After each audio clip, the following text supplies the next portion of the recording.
Hello mga ka-vlog! Magandang araw po! Today ay rest day ulit ni Papa ko.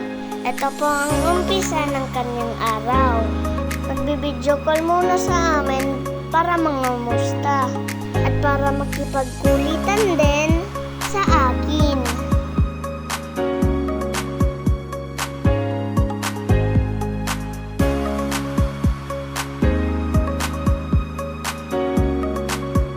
At ayan, may pagkuya-kuy pa nga ng paa.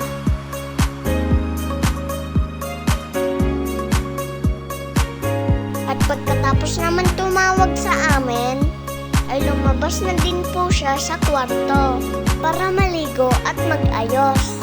Kasi meron po siyang pupuntahan.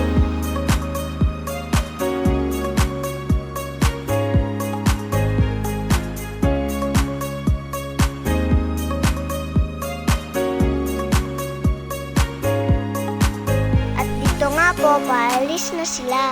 Kasama niya po pala ang kanyang ka-work at kasama sa bahay. Pupunta nga po pala sila sa grocery store para bumili ng kanilang lulutuing merienda.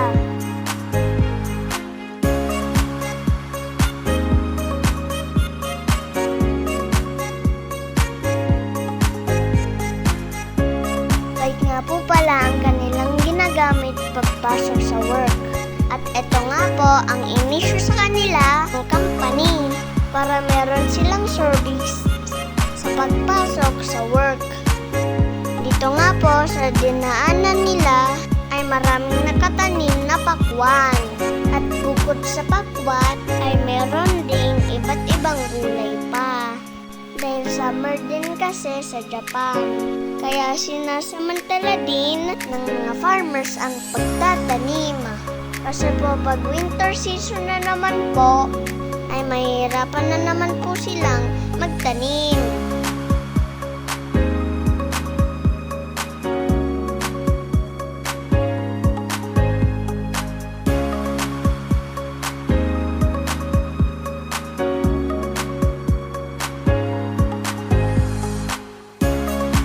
Dito nga ay nakarating na sila at namili na rin ng kanilang kailangan.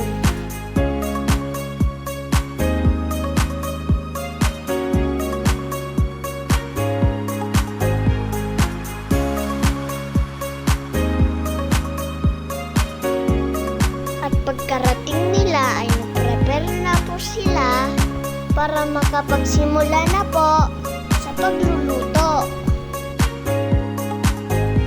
Nakapagpakulo na po sila ng macaroni pasta at nakapagkisa na rin ng sauce para dito.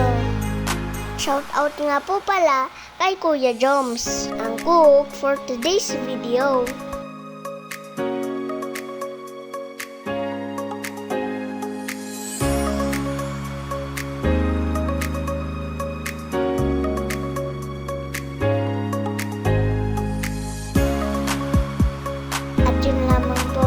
Vlog. Maraming salamat sa panonood. Huwag niyo pong kalimutan mag-follow, like, and share. See you on our next video. Bye-bye!